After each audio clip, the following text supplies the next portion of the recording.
Welcome to Garbage and Gold, the podcast that is revolutionizing rhetoric, overflowing with opinions, and swathed in silliness. I'm Lisa. And I'm Lindsey. Each week, we pick the worst and the best of a certain topic and present our ideas for each other and for you listeners. Then, you will have the ability to weigh in on who you agree with more and share your picks with us. We will give you more info on how to do that at the end of the show. But before we dive into our topic for this week, Lindsey, hit us with that recap and poll results from last week's episode.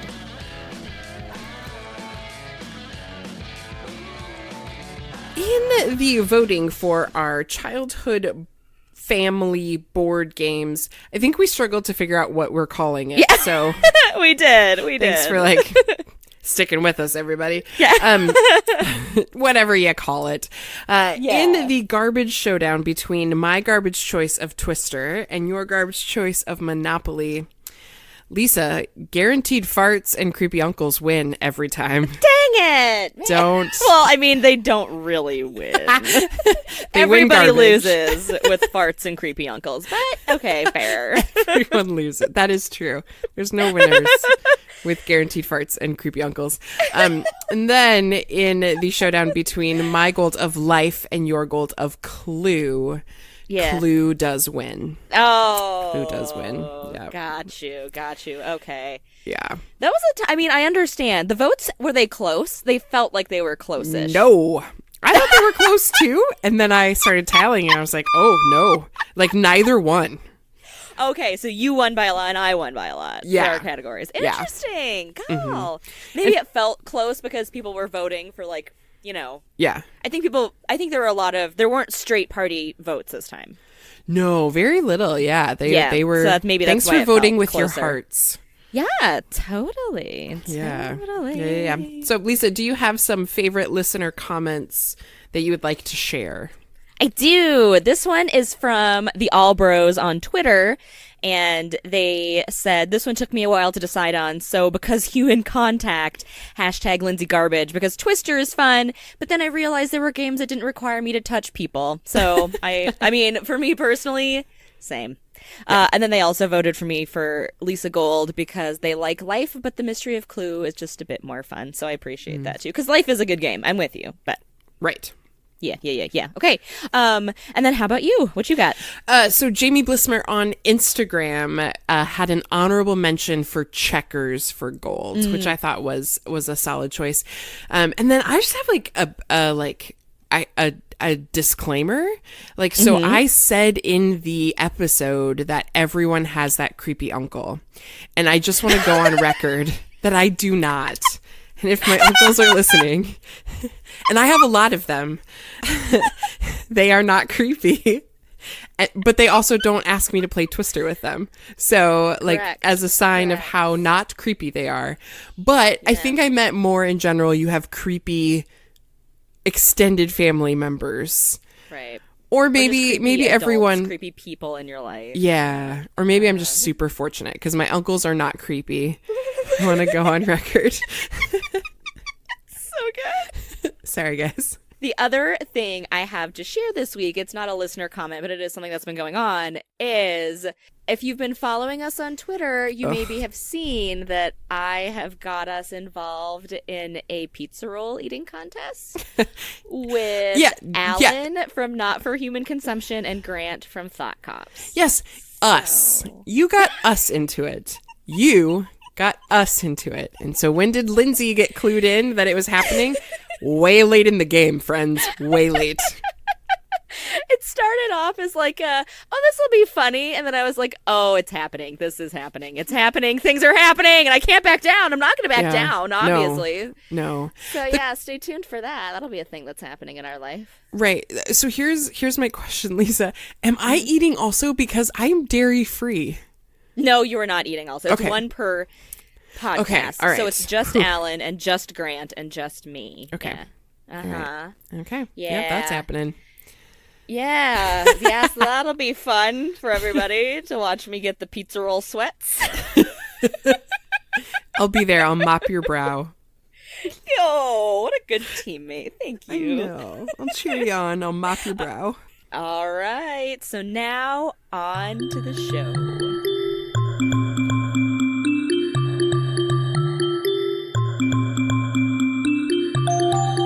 right, so this week for Garbage and Gold deliberation, we are deliberating animated Disney movie villains. Woohoo! I'm like dancing. I know, me too. I'm so excited. We've been so excited about this all week. I think I will say more excited about this episode than Disney princesses. Yeah. Which says a lot about my personality and I think yours. That we're both like, villains? Yeah, please. So much so. But if you're interested in our Disney Princesses episode, that's episode number 1. Uno. Where it all began. And the research from today's episode is very similar from episode 4, which was our movie villains episode, which are just general movie villains. So, and if you're going back to listen to those episodes, remember that we were new to podcasting, and not that we're great now, but they may sound a little bit different. A little bit. All right. So, what does it take to make a movie villain? A movie villain is almost always an antagonist who tends to have a negative effect on the other characters in a movie. They're typically cruel, malicious, and they're involved or devoted to wickedness, crime, or whatever. They're essentially trying to stop the main character from doing what the main character is trying to do. Yeah. And, in all sense and purposes. And for our deliberation today, we are focusing exclusively on animated Disney movies. Because if we were just going to do Disney movies, that could be pretty much every movie ever at this point.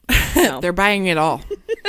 So we're going with some of the classic Disney animated films. So there are tons of lists online for all of the animated Disney movie villains. If you want to look at those, please do. But the original Disney villains started with Walt Disney when he created Steamboat Willie and Snow White and the Seven Dwarfs. There have always been villains reigning on a hero's parade, whether it's animated or the live action film. The villains have always fought against that hero or heroine or just made their life awful. So the Disney Gallery of Rogues is one of the best known ones, and I will say people do love Disney villains on the whole. There's just something about them that's just so fun to hate. So when we were talking about our garbage this week, I think that when we share our garbages, we'll kind of have to clarify what makes a garbage villain, because I don't know that our definitions will necessarily be the same with that either. Right.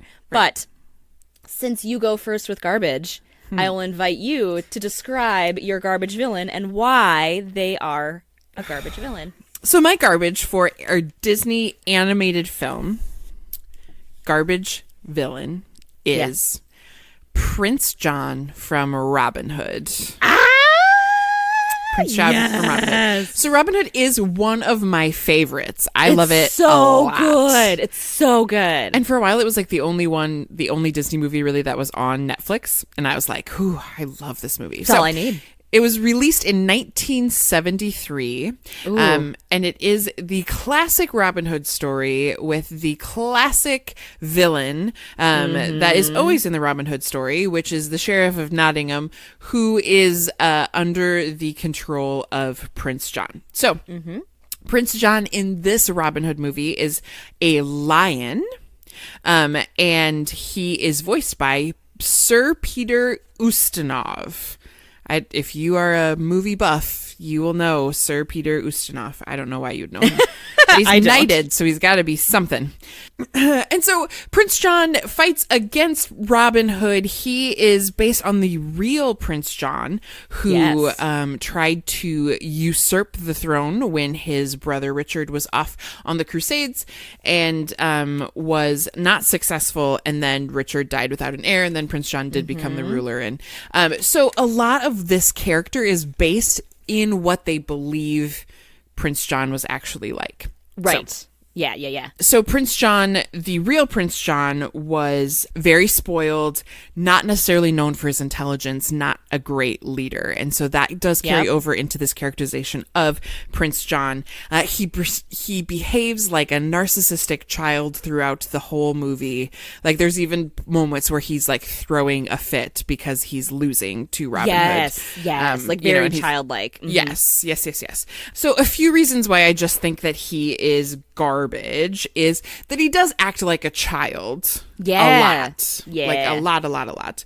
Also that he just can't seem to win. Like he's just like he falls for the dumbest things. Like Robin Hood comes to that archery competition in the worst possible costume. Like a giant bird. Yes. Yeah. And Prince John's like, oh, okay. And then there's like a moment where I think it's Robin Hood is dressed as like a fortune teller.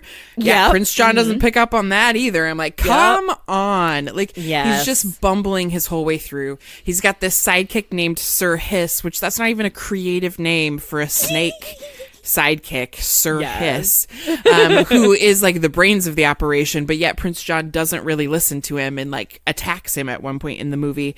Yeah. And then he raises taxes because he's mad about the song that the villagers are singing. And so when you watch those baby rabbits or run away, it is because of Prince John. Yeah. So Prince John, you are garbage, partly because you're just mean, but also because you just can't get it together, man. He really cannot. Yeah. No. Yeah, and he frequently has, you're right, the childlike stuff, like the temper tantrums. Yeah, he's just not great. He's not very smart. Yeah. I thought it was super interesting though to like realize that the real Prince John was possibly similar to this. Yeah. That's not great. But yeah, that's a good one. He is Prince Garbo. John. I'm with you. But worth it to watch the Robin Hood movie because Robin Hood is so good. Like the character Robin Hood is.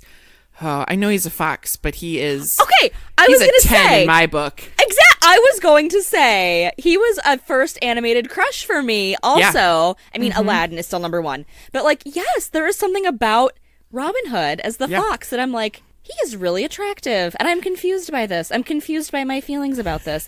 But then also, I don't know if you ever saw Zootopia. Yes. Yeah, so then the fox in that one too, I was like, I'm having similar feelings about this fox. Is this because of Robin Hood? Is this because are foxes an attractive animal? I don't understand what's happening. Yeah, but I'm with you. Well, isn't there there's a saying that's like, he's such a fox. Is that because of this movie, or was that around before the 1973? I was not born in 1973, so someone who was, tell me. She wasn't either, but fact checker Colby can get on that and tell us where the phrase "he's a fox" came from. She can do that for us because it could be Robin Hood. Fact checker, yeah, could be. Yeah, I mean, I would say because yes, animated foxes. There are something about them. Watch Robin Hood, boo at Prince John, crush on Robin. Yeah, for sure. All right, so Lisa, that was my garbage. Let's hear yours. Who is your garbage Disney villain? Yeah, well, I do have one honorable mention. I was really torn between these two. My honorable mention goes to Gaston from Beauty and the Beast, mainly because he is the epitome of, like, everything awful about men. Like, anything that men do. And men are not awful on the whole. Right. But when there are awful men, it is Gaston. It is just everything about him 100%. Is the worst. And there's just a lot of like consent issues and just lots of things. Anyway, so Gaston, it makes me feel very icky a lot. So huge honorable mention to that. But the garbage I chose for our deliberation today is Scar from Lion King. Interesting. Yes. So first seen in the 1994 movie The Lion King, Scar is the fictional character. He is Simba, uncle, and he's Mufasa's younger brother. He's the first in line to the throne, so Mufasa's the king, Scar's the brother. He should be next in line. But then Simba's born, so then Scar is like, doesn't get to be king anymore. He's not even in line anymore. So then he decides to lead this army of hyenas to take over the throne by killing Mufasa, exiling Simba, and then he blames everything on Simba. Okay. In my research today, I found out that this is loosely based on King Claudius, the main antagonist of William Shakespeare's Hamlet, which I did not realize, but that's fun. So yeah. Scar's villainy was additionally inspired by Adolf Hitler and Joseph Stalin. Isn't every villain inspired by Hitler and Stalin? Apparently. I do appreciate, too, that the animation for Scar was actually kind of based on Jeremy Irons, who's the voice actor Yes. for him, and that's really cool. Jeremy Irons does an amazing job as Scar. Like, his voice is so distinct and just iconic. So he is a garbage villain because not only does he manipulate his own nephew, Mufasa has a successful, peaceful empire. Like, everything is fine. Things are going well. And Scar's like, but I want this. I want this to be my thing. And it's like, everything is going really well for you. Everything's going really well for everybody. And he decides that he wants it for himself. So he's power hungry. So that's garbage. So it's also villainous. It is very villainous. Yeah. It is very villainous. But because he doesn't take care of it himself, he like manipulates other people to do it for him. And then no one ever does it right. So the hyenas are supposed to kill Simba and they don't. He just runs away. And then so when Scar takes over the Pride Lands, it goes into ruin in like a matter of months. Like this beautiful, peaceful thing. It's like ruined. Like they overhunt because he doesn't know what he's doing and there's no food and it's crazy. And then everybody just blames the hyenas because Scar is like, he wants the power and then he gets it and he's like too lazy to do anything with it. It's very garbage anyway. And then when Simba comes back to the Pride Lands, because Nala's like, bro, things are not great. He comes back to the Pride Lands. All Scar has to do is just not say anything. He just has to say nothing, because the only people who know what really happened to Mufasa are him and Simba. He just has to sit there and say nothing. But then he doesn't. He tells Simba, "Oh, I actually am the one who killed your dad," and then everything unravels because he just could not keep his mouth shut because he's garbage and stupid. He's a lazy dummy. In some ways, though, that makes him a really good villain in that he's like, I deserve this, blah, blah, blah. And then you get it and you're like, no, you don't. And that's why you're a villain. And that's why you're the bad guy. And that he's just living into what a villain is, because there's never a good situation when the villain becomes in charge. Like, that's never a positive thing for anyone. The villain will always screw it up because they are setting up the need for the hero. I will tell you, with a little bit of foreshadowing, my gold villain does not do that. My gold villain is a gold villain because they are successful in their deceit. Yeah. Scar is not. He is unsuccessful from beginning to end. And if you think about like the time frame of which he actually has the power before it all collapses, it's seriously like a matter of months. Like, it's nothing. It's so bad. He has months, years to plan this. And it's like, his grand plan was just to take over and let the hyenas hunt everything, and then everything's gone, and then he's like, oh, this didn't work out. No, it didn't, because you're dumb. And there's also, I think, some themes here that very much bother me, because if we're looking at the hyenas and what sort of societal place they might represent, so Scar is a lazy dummy who essentially uses the disenfranchised to do his dirty work. And he's pretty garbage for that.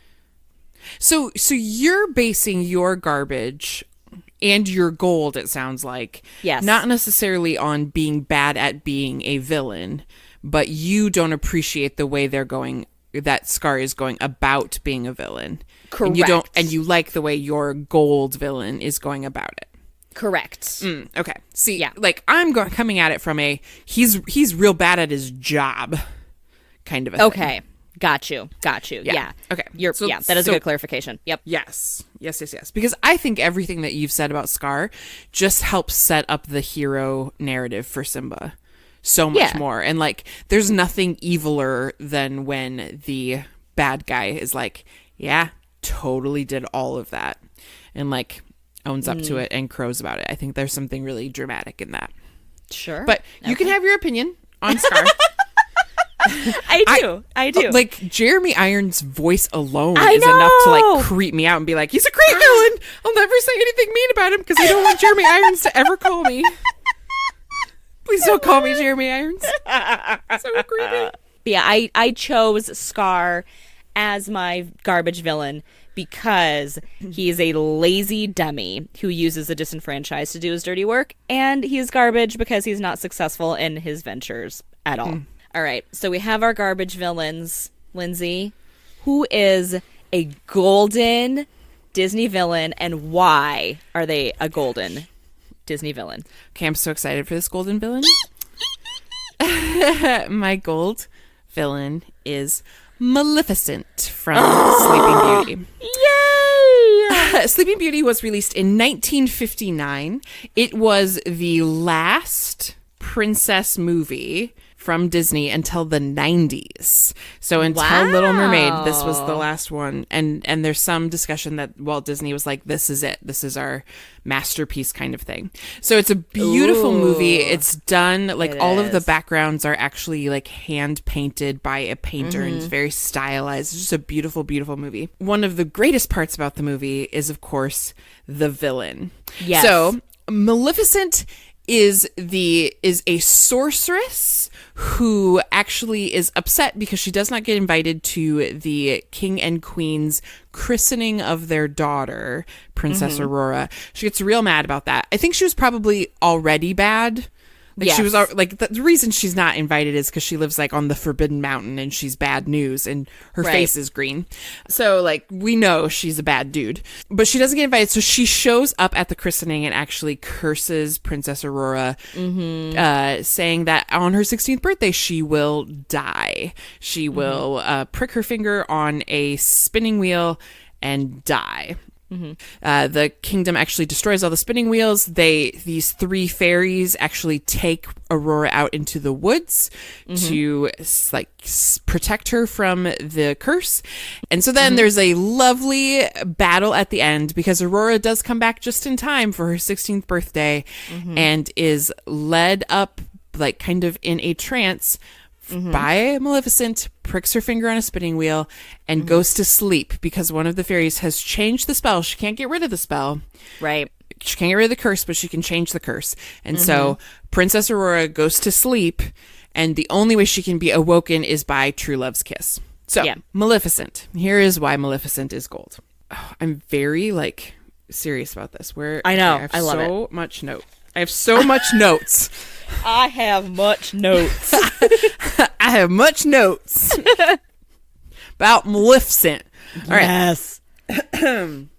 So there's a few reasons why I think Maleficent is gold. First of all, she is just evil. She's just evil. And like, I know that she has her own standalone movie that Angelina Jolie is in, and it makes her much more like redeeming and you understand her a little bit more in the backstory a little bit more.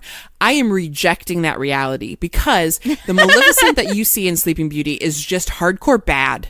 She's not apologizing about it. She doesn't have a moment where she's like, maybe I shouldn't do this. She's just evil the whole way through the movie. Yes. Like she's not even nice to her minions. She's not. She's just evil, and I love that about her. Also, Maleficent's voice. In the movie, she is voiced by Eleanor Audley, who is also the voice of Lady Tremaine from Cinderella. And that voice is creepy. Yeah. It's just creepy and wonderful. And then the score. So the score of the movie is actually really heavily influenced by Tchaikovsky. But the score is done by George Bruns, who was like the composer for Disney for a number of years. And every time you kind of see Maleficent, there's these like notes, and it's like, oh, there's something creepy going on. Like something's happening. I don't know what's happening, but I don't like it. Yeah. Another reason why I think Maleficent is gold is she holds that grudge for 16 years. She does. It does not go away. She does. Constantly searching. Searching. Yes. You can hide, but I will get you. And the curse will go through. She's so powerful. Like they did everything they could to stop the curse from coming true, and it still comes through. She still manages to find Aurora. She still manages to have a spinning wheel, even though they're illegal. Like all of those things, she still manages to like put Aurora in a trance, and like no one can stop her. And even there's three fairies. There are three fairies that are protecting Aurora, and they can't even stop Maleficent. Like they can change what she's doing, but they cannot stop it. So there's a showdown at the end of the movie where Maleficent actually turns into a dragon. Yeah, she does. Which is another completely gold thing. Yes! But when you watch it as Maleficent, even before she becomes the dragon, she is like trying to stop Prince Philip, who's trying to get to Aurora. Everything she's throwing at him, the fairies can't stop. They just change. So like she shoots arrows at him and they turn it into like flowers and all that stuff. Yeah. But Maleficent, the only thing that really wins against Maleficent is love. And love is the most powerful force in the world if we believe any music or art. And so otherwise Maleficent would probably win, and she would probably be the queen of everything. And she's dressed in all black and flowy, and she's beautiful. She's got those sick horns, too. Oof, God, it's so rad. I know. She's just the coolest. And, like, that jaw that you could, like, cut. Like, the cheekbones in the jaw that you could probably cut paper with. She's just rad and evil and creepy. And as a kid, she's the creepiest. Yeah. She is so, so creepy. I might get votes on Passion this week. You better watch out. I am real passionate about Maleficent. I can't even deliberate it, though, because Maleficent is rad. First of all, Maleficent is so fun to say. It has such a good mouthfeel. Maleficent. I appreciate it very much. But yeah, her origin of just being, like, mad that she wasn't invited to the party. Like, it's the perfect meme of, like, I didn't want to go, but I wanted to be invited so I could say I couldn't go. Like, that is Maleficent. And then, yes, she holds that grudge for so long. Yeah. All of that because you didn't invite her to a party. And I'm sure there's more, like, in the lore or whatever of what it actually is. But, you know, for our purposes for the movie, that's all we get. That she wasn't invited to this christening. And so then she's like, fine, she's going to die. And people are like, I'm sorry, what? Like, that seems a little harsh. And she's like, should have invited me. I would have said no, and it would have been fine. Right. Just because I'm bad and I'm mean and I'm evil doesn't mean I shouldn't be invited to things. Still invite me to a christening. That seems like something I would want to attend, right? Gosh, it's so good. It's so good. I'm sure you can imagine what young Lisa was like when she turned into a dragon. The first time I saw her turn into a dragon, I was just like, what? Like, this is my dream. And really, like, that's what took her down, is she turned into the dragon and wasn't able to, like, keep throwing magic stuff. Yeah. So sometimes let that be a life lesson for you. You might think it's a good idea to turn into a dragon, but sometimes it limits you. Gosh, you know, I would say that is absolutely not true, but then I do think immediately of the Chronicles of Narnia, where the Eustace turns into a dragon, I think it is, and he, does not go well for him either. So it seems like a good idea, but don't turn into a dragon. I think if you're going to be a dragon, you have to have always been a dragon. Human to dragon is not going to be great. Right. Fair. And dragon to human, difficult to communicate. So fair. Very fair. I think you got to start dragon and stay dragon. Yes, that makes sense. Which that seems like a bumper sticker. Born a dragon, stayed a dragon. I love it. Oh, God, it's so good. That is a good Gold villain. That is really good. She is. I don't think they've topped her in however many years. Almost 60 years since that. It's 60 years this year. Look at my mental math. Look at you. Is that right? Yeah, it is right. Yeah. Way to go, me. Yeah. All right, so that's my gold, Lisa. Let's hear your golds. Gersh. Okay, well. Good luck. Yeah, I have one honorable mention before we launch into my gold. Ooh, I forgot my honorable mention. You have mention. one, don't you? Yeah. Okay, hit yours first. I also really, really love Cruella de Vil. Yeah. I love her song. I love her crazy eyes. I love her car. I'm not really a pet person, so while I don't want to skin your pets, I appreciate the not wanting puppies around. 101 of them she was going to skin for a jacket. That is wild. It was going to be a long fur jacket. She's very tall. She's crazy tall, and she's like spindly. She's like a human spider. Yeah. Yeah, and then she has a theme song. She does. What other Disney villain has a theme song? She's got the black and white hair. Yeah. She's so rad.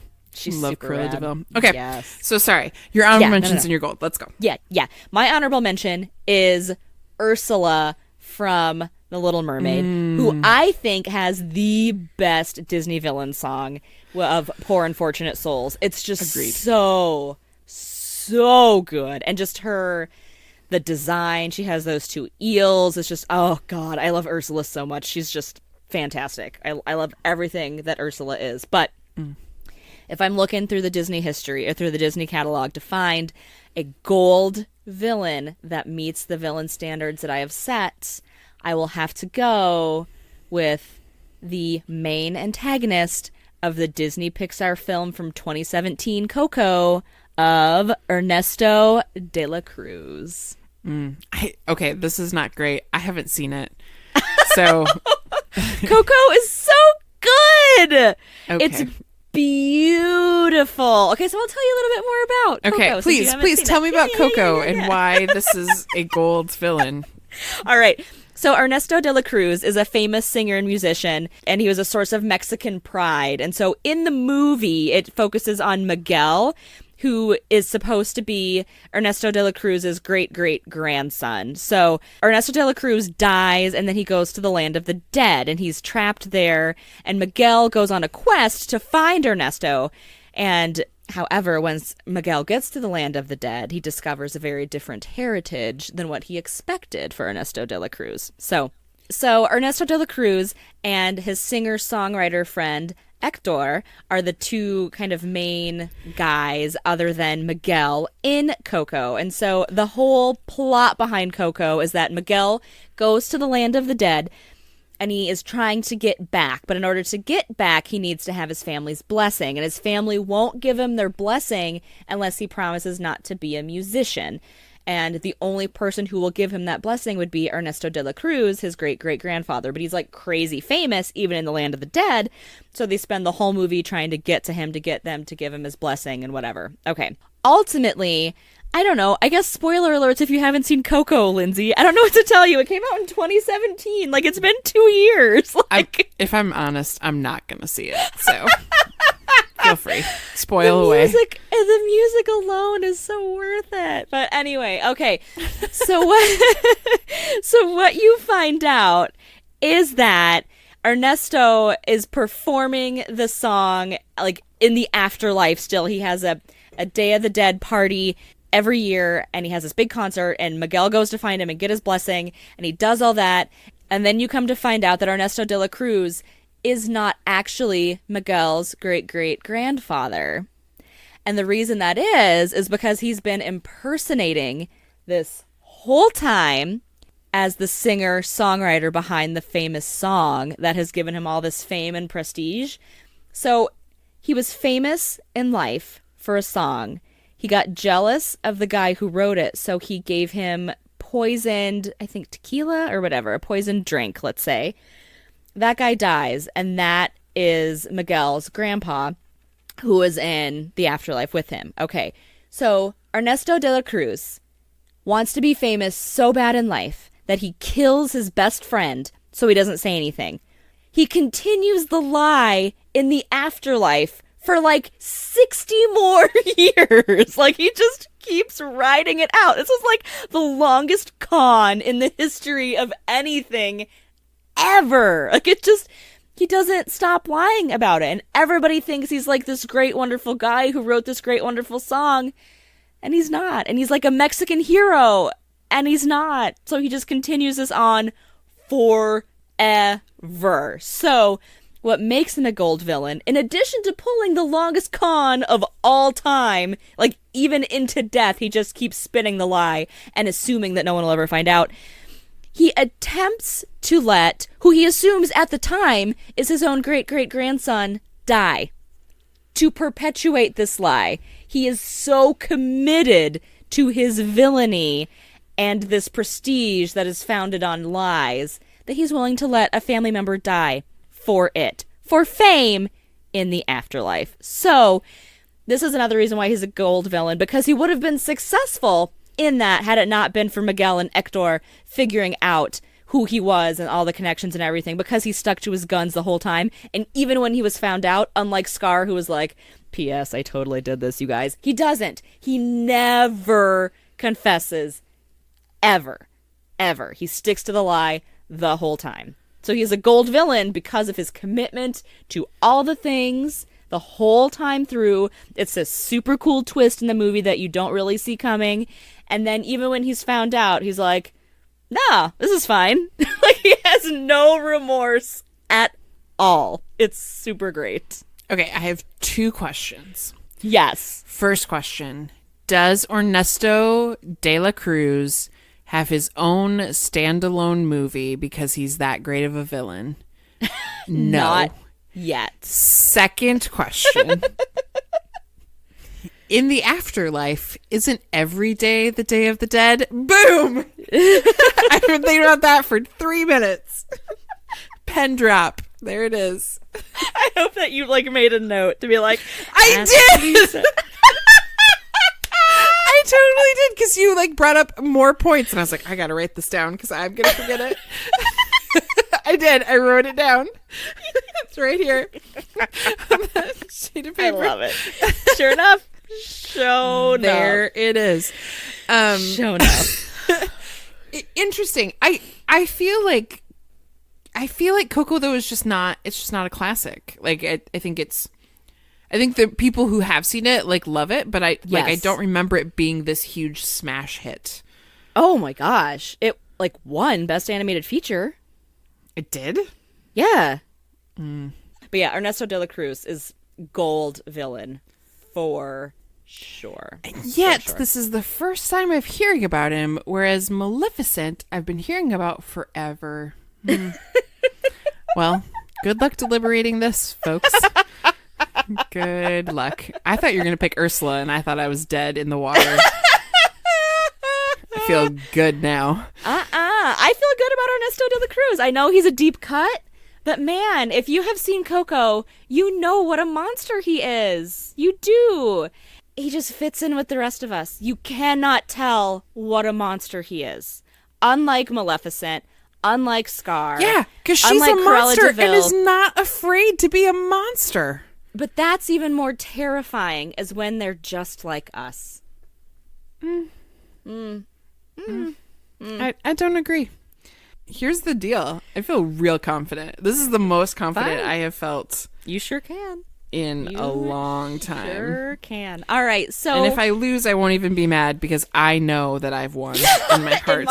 in my heart of hearts. In my heart of hearts. You picked Scar as a garbage villain? Yep, and then a guy no one's ever heard of as your gold? That is not true. That is just because you haven't doesn't mean no one has. Coco's a banger. Yeah. I can't believe it. Whatever. It's fine. It's fine. It's fine. All right, Lindsay, hit us with the recap of the episode and tell listeners how to vote for me.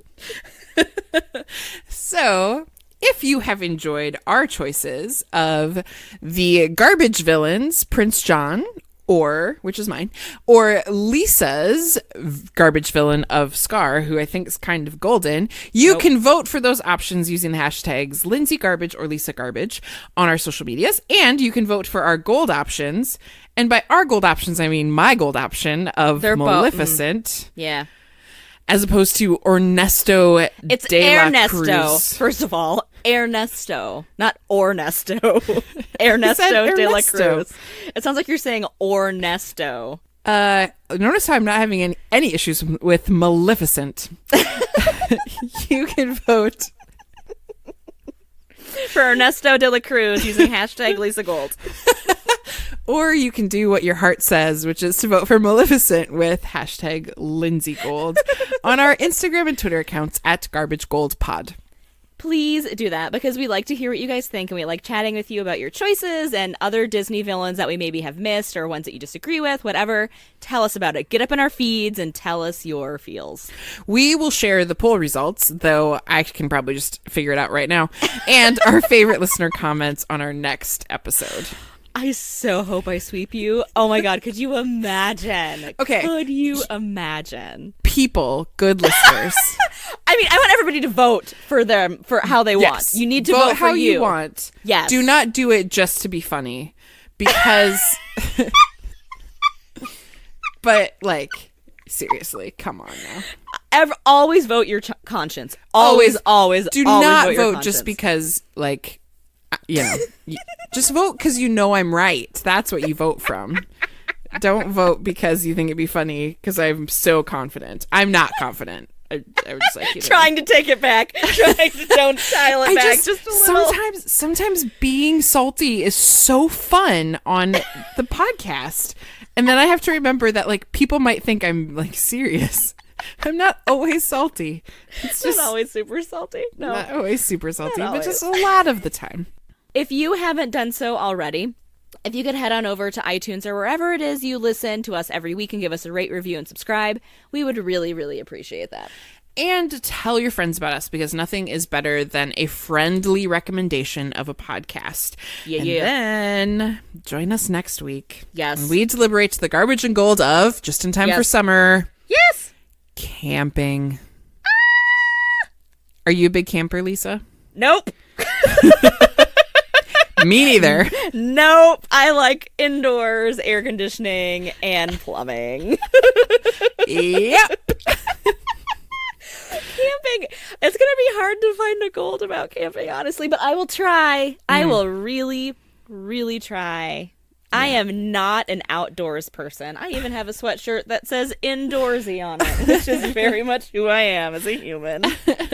I think I vacillate between like, I just want to be indoors. And then I'm like, ooh, it's so nice here.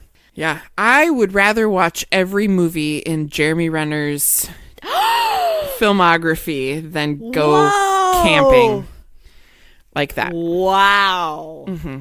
Wow. Yep. That's how serious. Like the like boundary waters, dig a hole to go to the bathroom. Well, then you also have to have all of your stuff in a backpack. Yeah. Like all of it. Like I will not watch Jeremy Renner's full filmography just for regular camping, but like crazy camping with like no toilets, no and you have to be careful of like what you bring in, and like I don't think you can bring in toilet paper. I don't think so. And then I think it's also like it's just really wet, and so then all your stuff is wet. Oh, yeah. God, what a nightmare. No. Yeah. No. So it'll be fun for us to deliver the garbage and gold of camping next week. Tune in. We'll find some gold somewhere. It's gonna be getting in the car with the air conditioning. Isn't this great? We're done. We're done camping now. This is the best part, is that it's over. The gold of camping is the drive home. The shower after you get back. Oh my God, yes. Oh, so good. We will find some gold to share with you guys, I promise. And we will see you next week. Sounds good. Bye.